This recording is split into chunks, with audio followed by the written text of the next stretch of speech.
Welcome, everyone. As you get settled, we'll play our 8 Principles video for you. The Unitarian Universalist Church of Pensacola, the 8 Principles. Number 1, the inherent worth and dignity of every person. Number 2, justice, equity, and compassion in human relation. Number 3, acceptance of one another and encouragement to spiritual growth in our congregation. Number 4, a free and responsible search for truth and meaning. Number 5, the right of conscience and the use of democratic process within our congregation and in society at large. Number 6, the goal of world community with peace, liberty, and justice for all. Number 7, respect for the interdependent web of existence, of which we are all a part. Number 8, active commitment to dismantle racism and other oppression in ourselves and our institutions.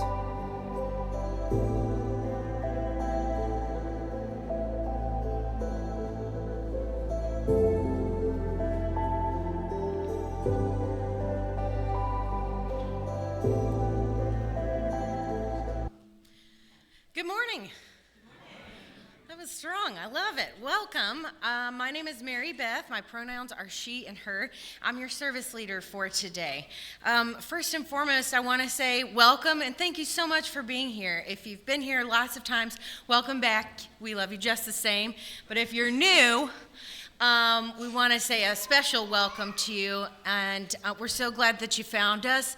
And if you're not sure where you belong, this is where you belong. You're here. You're home. This is your family now, like it or not, right? No, you'll love it. It's fine. We're great. So this is UUCP, for those of you who are new, and we have online services as well, so welcome to those watching online. And we are a lay-led community, so we don't have a regular speaker that comes every Sunday, so you get lots of different perspectives, lots of different topics, and it's always interesting. So if you did not receive a welcome pamphlet when you came in, be sure to grab one of those on your way out, or you can go to our website, uupensacola.org, and that has everything you could possibly need to know about our church and the UU faith in general. So it's a great informative website, and you can visit that. If you have any questions, let me know afterwards, or one of the friendly faces with one of these name tags. That means we've been here more than once, so we know everything, right? No. I have a few announcements. Before I get into that, if you could please silence your cell phones and anything else that beeps, that would be greatly appreciated. So Sunday Suites is normally the second Sunday of the month, but we have something afterwards, which I'll get to in a second. So Sunday Suites has been moved to next Sunday, the 19th. If you're not familiar with that, and if you are new here, you got to come back because you get a free piece, but they're all homemade. You will not see any store-bought stuff. Not that there's anything wrong with that. We don't judge, but we bring our best on Sunday Suites. So it's definitely going to be worth it. If you have come and you've already gotten your free piece, bring cash. We take Venmo, check, whatever. Sunday Suites next week. After church today, we have our mid-year congregational meeting, and we'll have sandwiches and salads for lunch. So grab some food and then return here to the sanctuary, and you'll hear reports about our teams, our different teams, from Fun and Fellowship to Adult Exploring to, I don't know, there's like 10 more, but that's all I got for now. So just come and find out. And also you'll have a report from the board about what's going on. So it'll last about roughly an hour, so make sure you do get some food for that. Also, if you would like to build a sense of community and help our congregation and also have fun, and if you love singing, you should join us for choir. We meet every Sunday morning. Well, when we have choir, we meet every Sunday morning at 9 before the service. There's no midweek rehearsal. We have plenty of members that can't come every week, so if that's you, don't worry about it. Just come when you're available. And you don't have to read music. You just have to be able to read, right? And if you have any questions about that and are interested, please see Laura Keith King. And I think we're still doing the guests at our table fund. So we're probably going to be collecting those soon. But that's a UUSC nonprofit. It works to advance human rights and social justice around the world. They're little boxes that have been out in the lobby, and you collect change or dollar bills or hundreds, whatever, and you fill the box up, and then we'll collect those. So I think we're going to be collecting those soon. So hurry! Thanks. And then I think my last announcement is unless I'm missing something, is the MLK parade is coming up. It's on the 20th, right? Yeah. So yeah, we gotta be quick with that. So we need some help. So we do a float. We've been representing our community in this church for like decades, since 86, thank you. And so we always show up and represent our community in that parade. We throw candy and beads and whatever else we can collect. So if you can supply supplies for that, then please let us know. There's a box out in the lobby. And also, we have some supplies for the paper flowers, and we handed those out last year, and they were a huge hit. So if you have some free time this week and you want to take some of those supplies home, we can show you how to make the flowers. You can dump them all in a bag and bring them back next Sunday for us to pass out, because it's the following Monday is the parade. So, and then we're also next week, so you'll come to church, get your Sunday sweets, and then meet us, I guess, out in the parking lot, and we'll work on our float. So it'll probably be out back, I think. So that's after Sunday service next Sunday, MLK parade. I feel like that was a lot. Do we have any questions? I think that was everything. Okay. Claire, would you mind helping me come up and we'll light our chalice? Thank you. So the chalice words are by Deborah Falk. A chalice lit in our midst is a symbol of our liberal faith, a faith built on the foundations of freedom, reason, and welcome, a faith sustained by acts of kindness and justice, a faith that envisions a world flourishing with equality for all people, a faith that demands the living out of goodness, a faith that requires thoughtfulness, a faith of wholeness. This tiny flame is the symbol of the spark of all this within each of us. And I think we'll have some centering music, but before I do that, let's turn to our neighbors. And with the spirit of all that's going on, I know y'all haven't missed this in the news and everything. So I think in spirit of the news that's going on and in tying into our message later, turn to your neighbor and ask them, are you a good witch or a bad witch?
you all.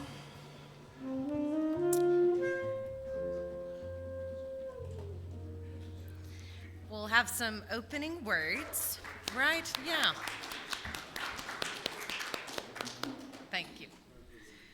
We're going to have some opening words, and hopefully you can read those up on the screen here. If you could just read the bold wording, and I will start us off. The words are by Catherine McTeague.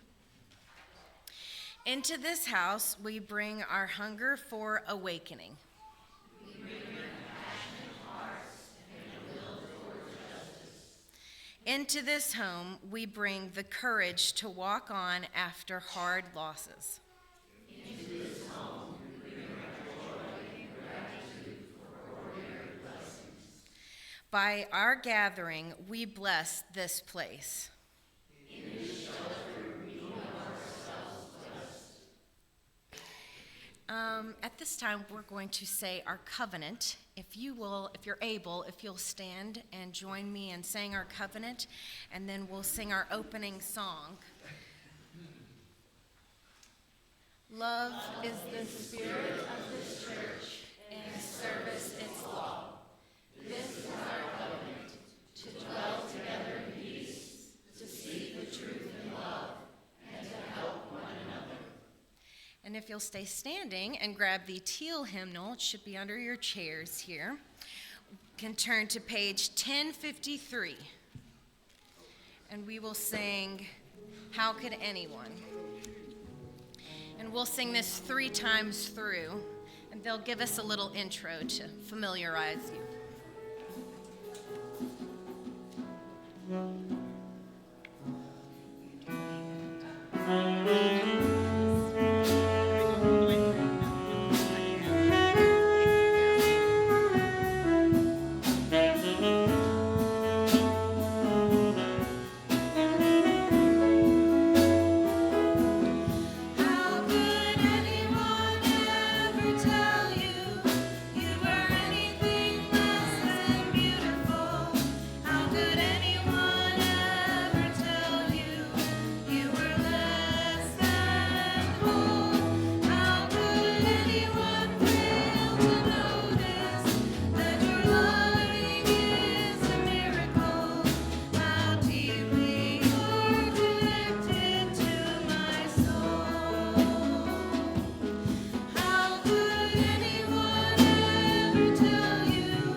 Thank you. You may be seated.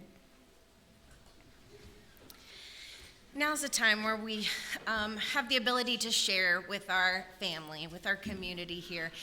It's our time for joys and sorrows. This is not aired on our recording and won't be online, so it's just here for this time and now, this place. But it just gives us an opportunity to come on either side here of the candles here. We light a candle for a joy or sorrow that you wish to share with the community so that we can rejoice with you or share your burden, your heavy heart. I'm going to light the first candle for, Claire, would you mind helping me? Thank you. I'm going to light the first candle for, just as kind of a catch-all. We know what's going on around the world and in our country right now, fires in California, wars, in lots of different places.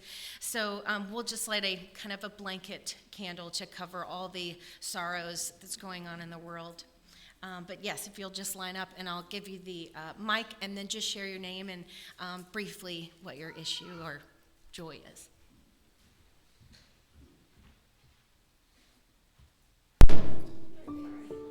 Good morning. Is it working? My name is Lisa.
We have our Time for All Ages. It's a video that Athena's going to play for us.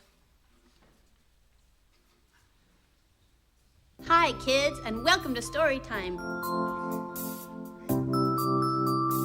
Today we're going to be reading a picture book called The Bad Seed by Jory John with illustrations by Pete Oswald. I'm a bad seed. A bad seed. Oh, yeah, it's true. The other seeds, they look at me and they say, that seed is so bad. When they think I'm not listening, they mumble, there goes the bad seed. But I can hear them. I have good hearing for a seed. How bad am I? You really want to know? Well, I never put things back where they belong. I am late to everything. I tell long, long jokes with no punchlines. I never wash my hands or my feet. I lie about pointless stuff. I cut in line every time. I stare at everybody. I glare at everybody. I finish everybody's sentences, and I never listen. And I do lots of other bad things, too. Know why? 'Cause I'm a bad seed. A bad seed. I just can't help it. Sure, I wasn't always this bad. I was born a humble seed on a simple sunflower in an unremarkable field. I had a big family, seeds everywhere. We found ways of having fun. We were close. But then the petals dropped, and our flower drooped. It's kind of a blur. I remember a bag. Everything went dark. And then, a giant. I thought I was a goner. I thought I was done for. I screamed and I hollered, ah! But I was spit out at the last possible second. I flew through the air and I landed under the bleachers with a huge thud. When I woke up, it was dark outside. A wad of gum had softened my fall. I felt okay, but something had changed in me. I'd become a different seed entirely.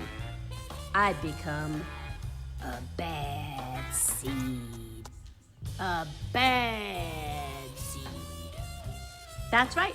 I stopped smiling. I kept to myself. I drifted. I was friend to nobody and bad to everybody. I was lost on purpose. I lived inside a soda can. And I didn't care. It suited me. Until recently. I've made a big decision. I've decided I don't want to be a bad seed anymore. I'm ready to be happy. It's hard to be good when you're so used to being bad. But I'm trying. I'm taking it one day at a time. Sure, I still forget to listen, and I still show up late, and I still talk during movies, and I do all kinds of other bad stuff. But I also say thank you, and I say please, and I smile, and I hold doors open for people, not always, but sometimes. And even though I still feel bad sometimes, I also feel kind of good. Sort of a mix. All I can do is keep trying and keep thinking, maybe I'm not such a bad seed after all. Hey, look, there goes that bad seed. Actually, he's not all that bad anymore. I heard that. This was The Bad Seed. Thanks for watching. See you next time for more story time.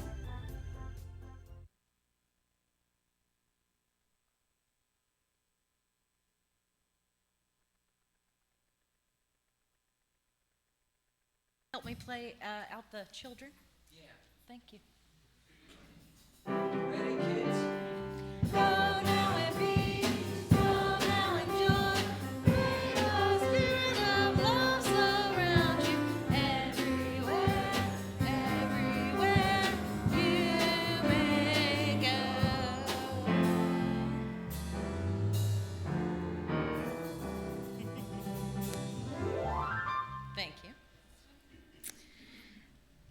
It's our time for offerings. If you're new with us, then you may not know that we are solely member funded. We run off of everything that you guys give us. So if you're able and willing to give some treasure, we would love to take that now. If you want to offer time or talent, we will take that anytime you're willing to give it. But now's the time for our offering. So we'll have our greeters walk around and pass a basket around. And Claire's going to come up and we'll sing a song.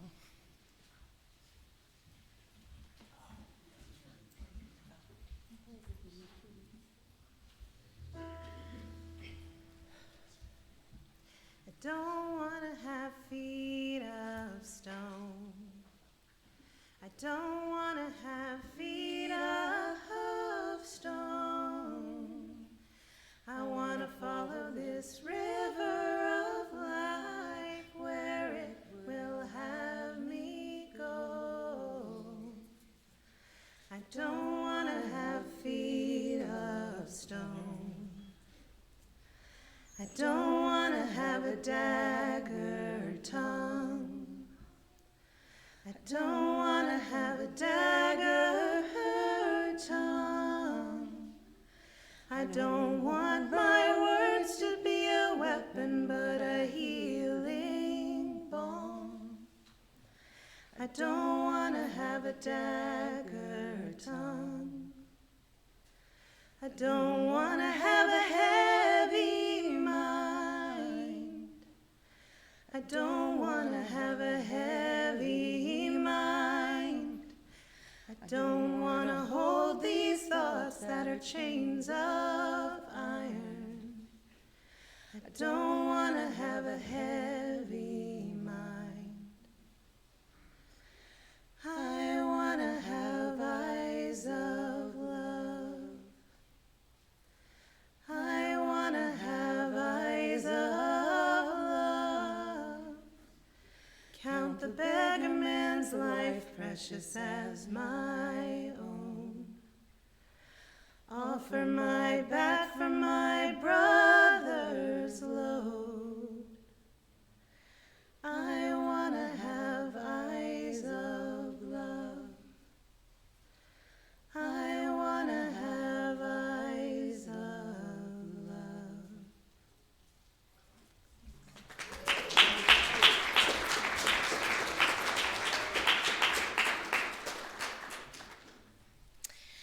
It's my honor to introduce our speaker for today. We're lucky to have him often, so you know him probably well. For those of you who don't, though, he's an ordained minister, board-certified spiritual care counselor at Sacred Heart Hospital here in Pensacola, a fan of Lord of the Rings, he made that clear last week, and he's a writer exploring the intersection of storytelling and spirituality. Please help me welcome Zach Helton.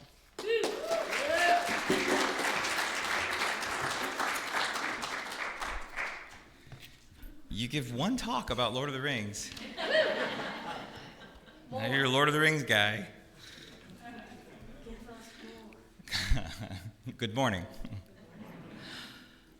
Once in an early draft of a story I was writing, I was working on a scene where Jesus and a Pharisee are debating with each other. And the scene is pretty straightforward. Jesus would say something, the Pharisee would get all mad and call him a blasphemer or a false teacher or any of those Pharisee words you get used to reading the Gospels. And then Jesus would say something else edgy, and the Pharisee would quote the law and call him a name again, and it would kind of go back and forth until I felt like Jesus had made his point. It moved the plot forward enough. It made an interesting spiritual argument. There was a problem, though, and that's that the scene was awful. Every time I read it, I kind of just wanted to fall asleep. I tried rearranging the dialogue, restructuring the progression, adding more and more adjectives about just how mad the Pharisee was or how loudly he was yelling. But try as I might, he just stayed boring, grumbling about this and preaching about that. I think I could have kept rewriting it until I had him jumping up and down and screaming his head off from the first moment, and the scene still would have been just as boring as it was at the beginning. And after banging my head against the desk long enough, it made me start to ask, just what is it that makes for a good antagonist?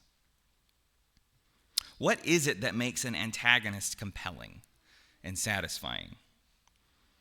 Granted, not every story has an antagonist like this. Some have a more faceless, antagonistic force. But in the kinds of stories that do have a villain, whether it's a person or an institution or a monster, what is it that makes for a good bad guy? What I discovered as I read and researched was a section of narrative theory describing the rules of a character or a set of characters that I've come to think of as the adversary. The adversary has deep roots. Stories thousands of years old from every spiritual tradition have some kind of adversary character or characters. In fact, the word Satan in Hebrew is not a proper noun. It doesn't refer to a spiritual entity. It literally translates to the adversary or the accuser. It's a role that can be stepped into by anyone as long as they meet certain criteria. And here's what I learned as I read about the adversary. The adversary is as essential in writing a good fictional story as it is in living a healthy spiritual story. Your adversary is that which forces your protagonist forward and brings to the surface what the story is actually about, whether fictionally or spiritually.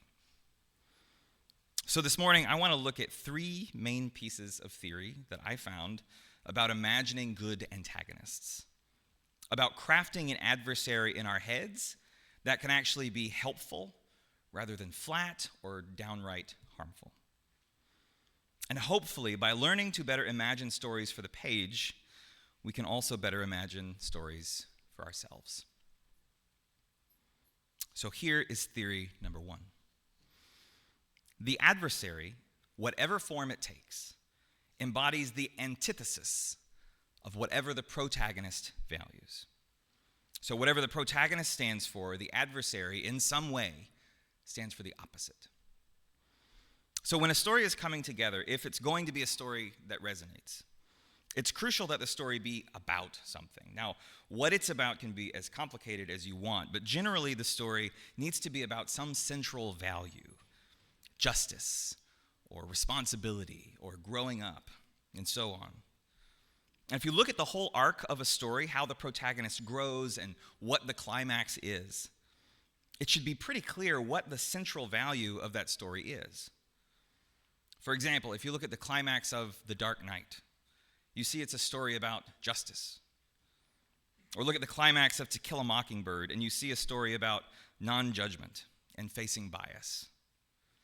Look at the climax of the gospel stories, and you see the story is about nonviolent love and truth. And once you have that value, generally speaking, the protagonist is going to embody it in some way, or struggle to embody it in some way. And your antagonist then is going to be someone who embodies the antithesis.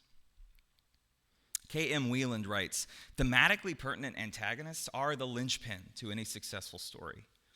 You can write excellent protagonists, snappy dialogue, riveting conflict, deep themes, and still your story can fail, simply because the antagonist was taken for granted as a leering, two-dimensional bad guy. Somewhat non-intuitively, the character who provides the entire foundation for a successful story is not the protagonist, but the antagonist. And this is so because the antagonist is the one who connects the conflict to the theme. So in other words, if your main character is striving to embody justice, then your adversaries are going to embody either injustice or apathy towards justice, or worse, injustice masquerading as justice. Each adversary acts towards that anti-value, functioning to help the protagonist clarify and refine that value in themselves. So, I'm going to use The Dark Knight and To Kill a Mockingbird again and again. I don't want to be the Dark Knight guy. Just keep that in mind for future intros. Thanks. In The Dark Knight, Bruce Wayne is struggling to embody justice. So his adversary, the Joker, has to embody an antithesis to that justice, which in this case is violent, meaningless chaos. In To Kill a Mockingbird, since the protagonists, Atticus and Scout, struggle to embody non-judgment, the adversaries, Bob Ewell and the legal system, have to embody bias and self-justifying fear. In the gospel stories, since Jesus struggles to embody nonviolent love and truth, the adversaries, the devil, the religious elite, the empire, have to embody violent power and manipulative half-truth. The adversary in each story serves to help refine the protagonist's relationship to the value and draw them forward into greater creativity and efficacy in embodying it. At the end of the day, that is the adversary's job. Now, spiritually, here's what I found particularly interesting about the adversary's job. If both the protagonist and the adversary have to be dancing around the same central value, it means the protagonist and the antagonist, in a way, have to co-create each other. One cannot exist without the other. Because if only one existed and not the other, it wouldn't be a story at all. And discovering both is a process of what Thich Nhat Hanh would call interdependent co-arising. And noticing this, I couldn't help but wonder, is this not also true of life? If we're projecting our inner stories onto a more or less neutral, objective reality, don't the people or forces that we see as adversaries really say more about us than what is objectively true? Think about it. Call to mind an adversary in a story that you're living right now. They can be a coworker, or a family member, or a politician, or an institution. Anyone giving you a hard time. They aren't everyone's adversary, are they? They're yours.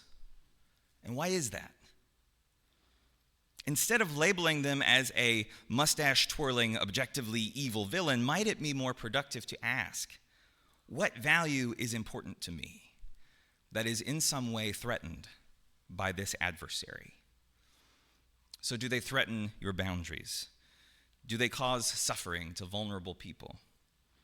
What does that say then about what this story is really about for you? In other words, what is your central value or values? If you can clarify that, you can find yourself with more agency and more options than you did before. Beyond fighting one person, you can see more clearly what you're actually fighting in the story you're living. The adversary, whatever form it takes, embodies the antithesis of whatever the protagonist values. And that brings us to the next theory. The adversary clarifies both external action and internal growth. So let's say at this point in your story's started to come together, and you have a protagonist facing off against an adversary, and now it's time for your protagonist to do something. The question is, what? Let's say they start off by doing something stupid. Courageous, noble, but ineffective. They fail. So now it's time for something else to happen. Again, what? And this seems like a basic question, but can you imagine if your character just went out and did the same thing again and again and again until they got lucky or died trying? That's the format of episodic stories like The Coyote and Roadrunner. But that's not really qualifying for the kind of good story we're talking about here. No, instead of doing the same thing over and over, the protagonist has to learn. They have to try again based on what they've learned. Whatever value this story is about, the protagonist's action against the adversary should lead them to clarify something about that value. Either a misunderstanding about its nature, or a more effective way to embody it, a stronger commitment towards it, a greater understanding of what's getting in their way. And in some way, this too is the job of the adversary. In his textbook on storytelling, Robert McKee writes, "A protagonist and their story can only be as intellectually fascinating and as emotionally compelling as the forces of antagonism make them. In The Dark Knight, last time we're talking about The Dark Knight, the Joker is the reason that Bruce Wayne has to leave his Batcave. And by the end, it's the reason Bruce Wayne has to develop a more robust, higher stakes understanding of what justice even means in a place like Gotham. In To Kill a Mockingbird, Bob Ewell and the legal system are the reasons that Atticus puts on his suit to go to court, and they're the only reason Scout really understands non-judgment and kindness by the end of the story, having been forced to confront her own biases against Boo Radley. In the Gospels, Satan is the only reason Jesus is able to articulate his values of nonviolent love and truth in the desert to begin with. And the religious elite and the empire are the reasons he has to go out and embody them publicly. The adversary, it seems, is best able to do their job when they are seen as coaches and teachers, moving the protagonists to look inward and outward, to figure out what needs to happen next, and next, and next. And again, how much more true is this in spirituality? Teacher Ram Dass often tells the story of setting up his puja table, an altar where he sits every morning to pray. And on the puja table, he has a statue of Buddha, a painting of Christ, a photo of his beloved guru, and then next to them, a photograph of Caspar Weinberger, Ronald Reagan's Secretary of Defense. He says he starts every morning by sitting down and saying, "Good morning, Buddha. Hello, Christ. Greetings, Maharaji. Hey, Caspar." And when asked about it, Ram Dass shared that he kept this photo there because of all the adversaries in his life. He seemed to harbor the most hatred toward Weinberger, who, as he saw it, was the antithesis of his values of peace and humanity. In the midst of that, though, Ram Dass never wanted to miss what Caspar was trying to teach him and coach him to do next. He didn't want to forget the fact that his adversaries didn't just exist to make him mad, but to invite him to clarify his values, work through whatever stood between him and those values, and hone his strategy towards embodying those values well. Our relationships are the vehicles for our awakening, he taught. They teach us how to open our hearts when we least want to. The adversary clarifies both external action and internal growth. And that brings us to the last crucial piece of theory that I kept finding over and over. And again, this might seem obvious, but it's often not. The adversary has got to be interesting. Think of a good villain, book or film or TV show, and I can guarantee you that villain is not the two-dimensional mustache-twirling facade that we described earlier. There has to be something about them that makes them particularly compelling. It's popular right now to say that the best way to do that is to make your antagonist relatable, human, and empathetic. Stephen Pressfield writes, "To make the villain a pure monster is a cheat. They must be recognizably and relatably human. If our story is to achieve its maximum power, then the writer must deliver to the audience the blood-freezing realization that a part of them, too, believes that greed can be good, and that they, too, under a certain set of circumstances, would be capable of performing the unthinkable." And I think there's a lot of truth to that. It does explain the success of several great and multifaceted villains. I don't know if it's the whole truth, though, because it really fails to account for the real over-the-top monsters like Hannibal Lecter from Silence of the Lambs, or Pennywise from It, or the shark from Jaws. Call me callous, but I don't have a lot of empathy for any of them. Sure, you can add that if you want to be Lord of the Rings guy. And at the same time, I can't look away from them, and I very much need to see them defeated. They're interesting. A good example of this, Darth Vader. 1977. The original Star Wars trilogy has audiences literally lined up around the block to get into theaters to see these movies. And the movie's main adversary has a lot to do with that. He's powerful. He's visually mysterious. I mean, what's behind the mask? He has this incrementally revealed backstory that misdirects and keeps you on the edge of your seat. I won't spoil it in case you haven't seen it yet. And now, fast forward to 1999. Someone has the great idea to go back and give Vader his own origin story. But this means choosing a new villain. And in episode 1, The Phantom Menace, that means the wholly forgettable Darth Maul. Say what you will about the expanded universe, but in that first movie, Darth Maul is the oatmeal of villains. He's sort of visually interesting. I mean, he has horns and a two-sided lightsaber, and that's cool. Other than that, he has zero backstory, zero motivation, and literally 3 lines in the whole movie. Now, you could argue that the real villain of that movie is bureaucracy, but I would argue back that that's equally as uncompelling.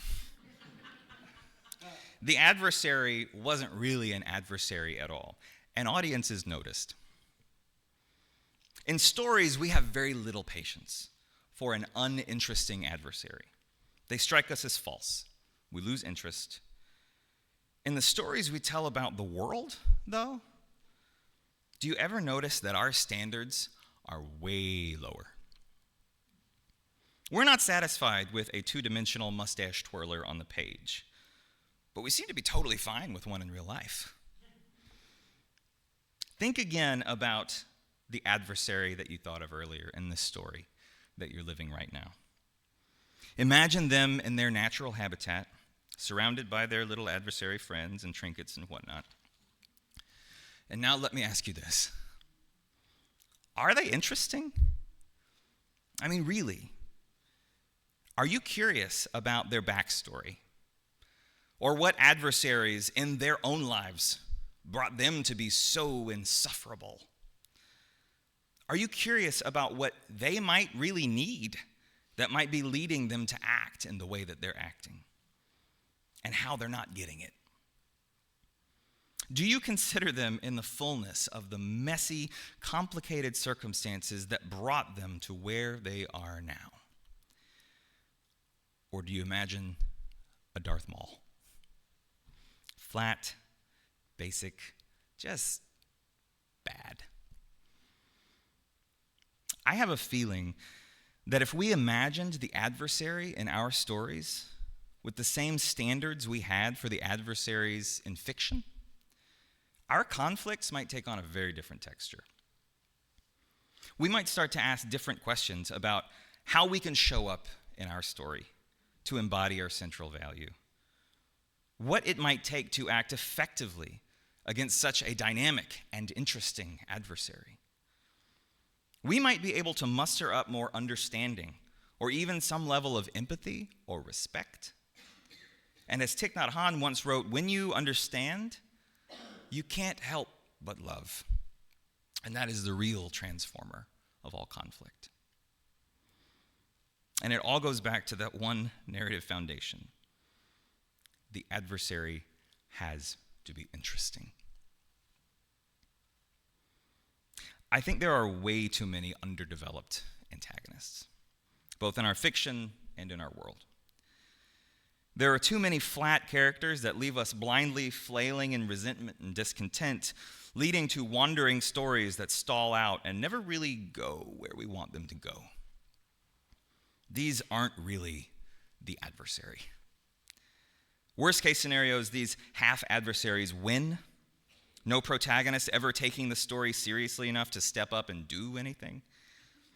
Best case scenarios, they just kind of hit a stalemate, running around in an ineffective cycle of Roadrunner and Coyote madness with no end in sight.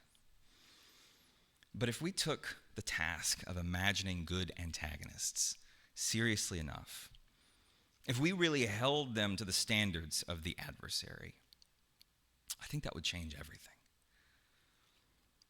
So whether it's about clarifying the value or anti-value that the adversary embodies, letting them effectively draw us towards our external and internal work, or doing the work of finding out what actually makes them interesting, the adversary can make all the difference.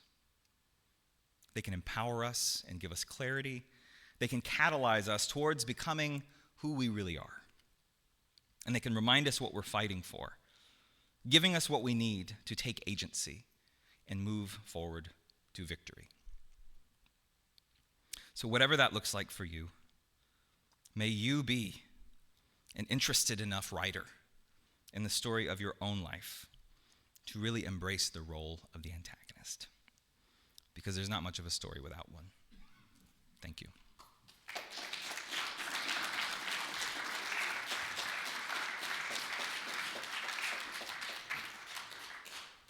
Thank you. We're going to have our closing song, so if you are willing and able to stand with us again, and we'll get this teal hymnal out, and we're going to sing 1031. Yes, if you want to stand, great. And we'll sing it 3 times through. The first is going to be "May I be filled," and then the second will be "May you be filled," and then the third, "May we be filled." And we'll have the musicians play it 1 time through for you.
Zach, would you mind reading our closing words as I extinguish our candle, our chalice?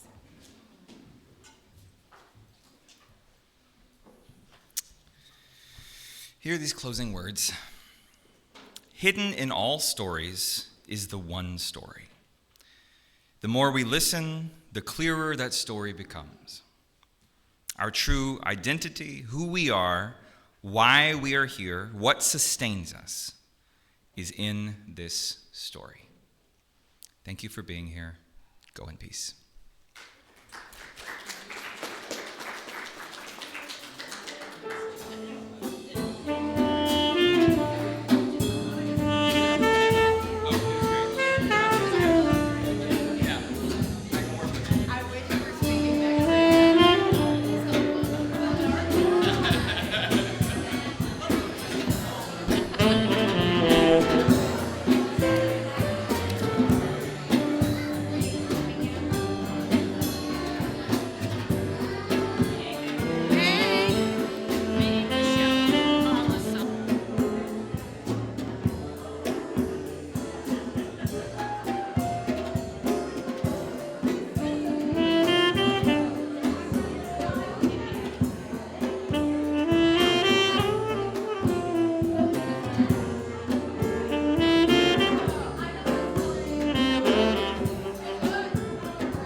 Bye.